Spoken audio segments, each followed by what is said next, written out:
औज़ु बिल्लाहि मिनश्शैतानिर्रजीम बिस्मिल्लाहिर्रहमानिर्रहीम अल्लाहुम्मा सल्ली अला मुहम्मदिन व अला आलि मुहम्मद कमा सल्लैता अला इब्राहीम व अला आलि इब्राहीम इन्नका हमीदुम मजीद अल्लाहुम्मा बारिक अला मुहम्मदिन व अला आलि मुहम्मद कमा बारकता अला इब्राहीम व अला आलि इब्राहीम इन्नका हमीदुम मजीद रब शरह ली सदरी व यस्सिर ली अमरी वहलुल उक़्दतम मिन लिसानी यफ़क़हू क़ौली रब्बना ज़िदना इल्मा या मुक़ल्लिबुल क़ुलूब सब्बित क़ल्बी अला दीनिक आमीन। रुकू नंबर 2 हम देख रहे हैं सूरह शूरा का, पारा नंबर 19। व इज़नादा रब्बुका मूसा अन इतिल कौमज़ ज़ालिमीन, आयत नंबर 10। और जब आपके रब ने मूसा अलैहिस्सलाम को पुकारा कि तुम इन जालिम लोगों के यानी कौम फ़िरौन के पास जाओ। कौम फ़िरौन अला यत्तकून, क्या ये लोग हमारे गज़ब से नहीं डरते।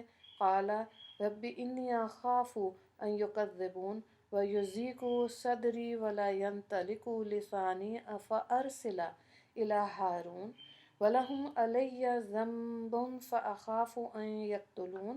क़ाला कल्ला फ़ज़हबा बिआयातिना इन्ना मअकुम मुस्तमिऊन फ़अतिया फ़िरऔन फ़क़ूला इन्ना रसूलु रब्बिल आलमीन अन अरसिल मअना बनी इसराईल।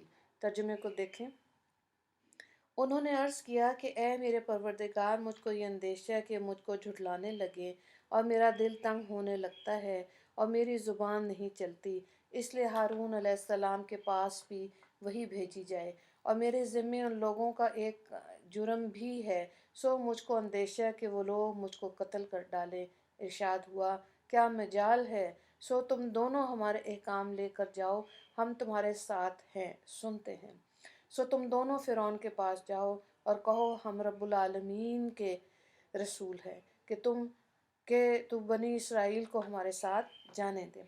तो यहाँ पे देखें, इन आयात का हुक्म ये है कि जब हज़रत मूसा अलैहिस्सलाम को अल्लाह ताला ने हुक्म दिया कि तुम मिस्र में कौम फ़िरौन के पास हमारे पैगम्बर रसूल बनकर जाओ और कौम फ़िरौन जो जुल्म और ज़्यादती में बहुत भिड़ी हुई है, इसे अज़ाब खुदावंदी से डराओ और इनको सच्चे दीन की तलकीन करो, और कौम बनी इसराइल जो इनकी ग़ुलामी में फंसी हुई है, इनको इसकी ग़ुलामी से निजात दिलाओ। और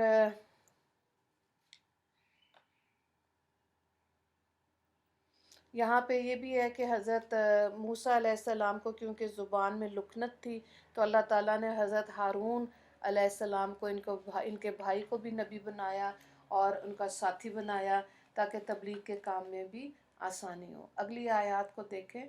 क़ाला अलम नुरब्बिका फ़ीना वलीदम वलबिस्ता फ़ीना मिन उमरिका सिनीन। फ़िरौन कहने लगा, क्या हमने तुमको बचपन में परवरिश नहीं किया और तुम अपनी उम्र में बरसों हम में रहा सहा किए।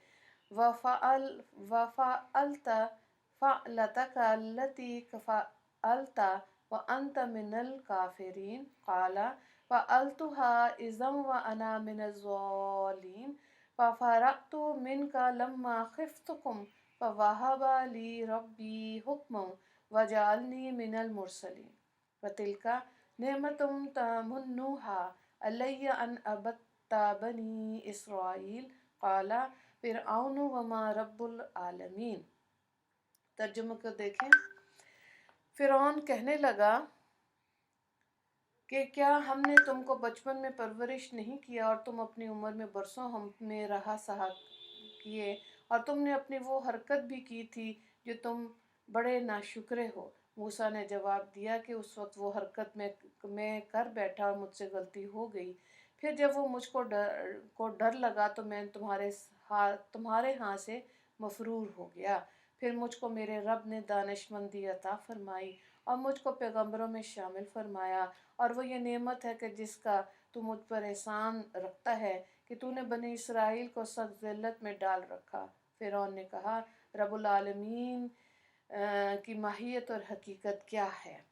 अच्छा, यहाँ पे ये देखें, हज़रत मूसा अलैहिस्सलाम को हज़रत मूसा अलैहिस्सलाम ने एक कप्ती यानी एक मछली को मुक्का मारा था क्योंकि वो तंग कर रहा था, لیکن مکہ اتنا شدید تھا کہ وہ مر گیا۔ مارنے کی نیت نہیں تھی حضرت موسیٰ علیہ السلام کی، لیکن اس مکے میں طاقت اتنی تھی کہ وہ مر گیا۔ اب موسیٰ علیہ السلام اس کے بعد مدین گئے، اور مدین سے جب ان کا نکاح ہو گیا، واپسی پر ان کو نبوت ملی، اور نبوت جب ملی تو اللہ تعالیٰ نے ساتھ ہی یہ بھی کہا کہ فرعون کے پاس جاؤ، اور وہ بہت سرکش ہو رہا ہے، اور اس کو بتاؤ کہ ایک خدا ہے، اور اپنی یہ سرکشی کو چھوڑ کے اللہ پر ایمان لے آؤ۔ اگلی آیات کو دیکھیں۔ قال رب السماوات والارض وما بینہما ان کنتم موقنین۔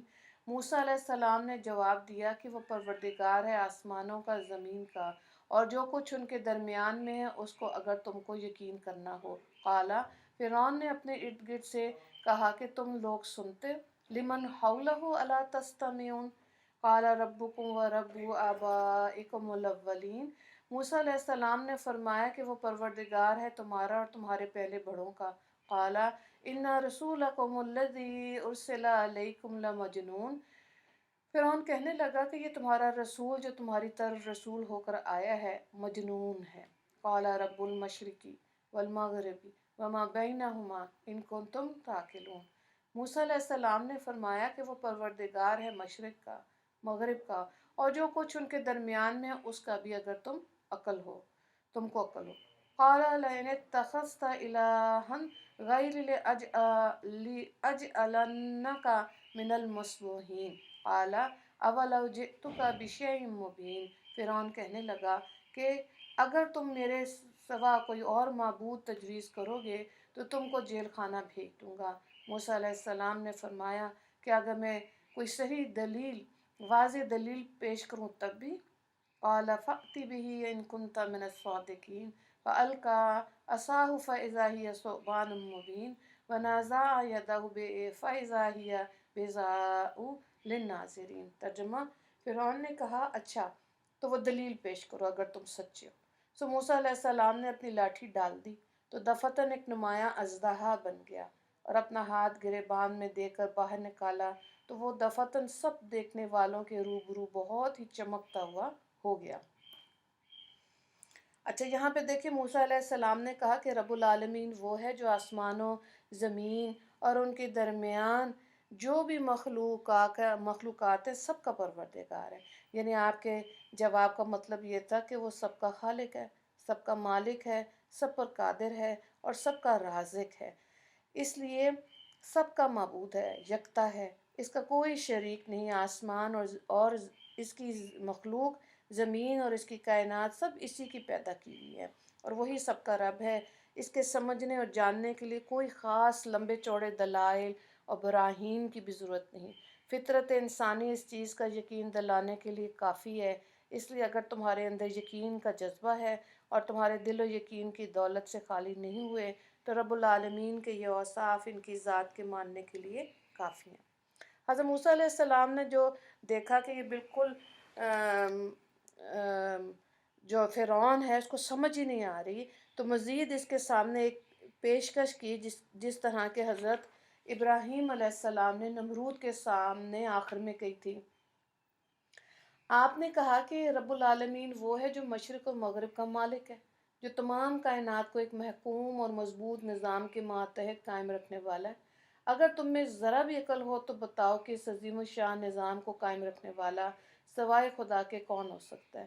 کیا کسی کو قدرت ہے کہ وہ اس کے قائم کیے ہوئے نظام کو ایک لمحے کے لیے توڑ دے یا بدل ڈالے؟ یہ آخری بات سن کر فرعون چلا اٹھا اور حضرت موسیٰ علیہ السلام کو ڈرانے دھمکانے پر اتر آیا، اور اس نے اپنا مطلب صاف کہہ دیا کہ یہاں مصر میں کوئی اور خدا نہیں۔ اگر میرے سوا کسی اور معبود کی حکومت مانی تو یاد رکھو جیل خانہ تیار ہے، اس میں ڈال کر تمہاری جان لے لوں گا۔ موسیٰ علیہ السلام نے اس پر فرمایا کہ فیصلے میں ابھی جلدی نہ کرو، یہ تو تیری باتوں کا زبانی جواب تھا، اب ذرا وہ کھلے ہوئے نشان بھی دیکھ لو جن سے اللہ تعالیٰ کی قدرت اور میری صداقت دونوں کا اظہار ہے۔ اگر ایسے نشان دکھاؤں تو کیا پھر بھی تمہارا یہی فیصلہ رہے گا؟ فرعون اس کے سوا کیا کہہ سکتا تھا کہ اچھا اگر سچے ہو تو پیش کرو۔ آپ نے یہ سنتے اپنی لاٹھی جو آپ کے ہاتھ میں تھی اسے زمین پر ڈال دیا، بس اس کا زمین پر پڑنا تھا کہ وہ ایک اژدہے کی شکل بن گیا، اور اژدہا بھی بہت ہیبت ناک، ڈراؤنا खौफनाक शक्ल वाला। ये समा देखते ही मजमे में भगदड़ मच गई। दरबारी अलग भागे। फिरौन भी अपने तख्त शाही के नीचे घुस गया। सारा रौब बादशाही और जलाल दरबार सब एकदम ख़त्म हो गया। मजबूर होकर मूसा अलैहिस्सलाम से इल्तिजा की कि इस बला को दूर करो। हज़रत मूसा अलैहिस्सलाम ने अजदहे पे हाथ डाला तो फ़ौरन ही अपनी असली हालत में लाठी बन गया। दूसरी निशानी आपने ये दिखाई कि अपना हाथ गिरेबान में डालकर बाहर निकाला तो वो नहायत चमकदार बनकर निकला, और इसको भी सब ने अपनी आंखों से देखा। हज़रत मूसा अलैहिस्सलाम के ये मोजज़ात देखकर फ़िरौन बहुत सटपटाया। फिर इसने अपने दरबारियों से जो इस वक्त इसके पास जमा थे क्या कहा। ये रुकू नंबर 3 में अब हम देखेंगे कि इसके बाद क्या हुआ। यहाँ पर रुकू नंबर 2 मुकम्मल हो गया है और इस रुकू का एक ही सवाल है, नहीं 2 सवाल आते हैं। पहला सवाल है आयात का हुक्म तहरीर करें, आयत नंबर 5 और 6। दूसरा सवाल है कि फ़िरौन के सवाल रब्बुल आलमीन कौन है के जवाब में हज़रत मूसा अलैहिस्सलाम ने क्या कहा, आयत नंबर 24। दुआ कर लेते हैं। अल्लाह ताला का शुक्र और एहसान कि जिसने अपने फ़ज़ल व करम से हमको कुफ्र व शिर्क से बचाकर अहले इस्लाम और अहले ईमान वाला बनाया। अल्लाह ताला हमें अपने ताबेदार बनाकर ज़िंदा रखे और इसी पर मौत नसीब फरमाए। या अल्लाह हमें भी हक़ की तायीद और बातिल से मुकाबिल होने की क़ुव्वत और जुर्रत अता फरमा दीजिए और हक़ को गालिब और बातिल को मग़लूब फरमा दीजिए। आज भी दुश्मनाने दीन ने जिसर उठा रखा है, अल्लाह ताला इनकी क़ुव्वतों को पाश पाश फरमाए और दीन हक़ को ग़लबा और सरबुलंदी अता फरमाए। आमीन। या अल्लाह दीन इस्लाम की नेमत हदायत पर हमको इस्तकामत अता फरमा दीजिए और अपने रसूल पाक सल्लल्लाहु अलैहि वसल्लम की अताअत और ताबेदारी पर ज़िंदा रखिए और इसी पर मौत नसीब फरमाना। आमीन या रब्बुल आलमीन। अल्लाहुम्मा अग़फ़िर लिल-मुस्लिमीन वल मुस्लिमात वल मोमिनीन वल मोमिनात। अस्सलामु अलैकुम व रहमतुल्लाहि व बरकातुहू।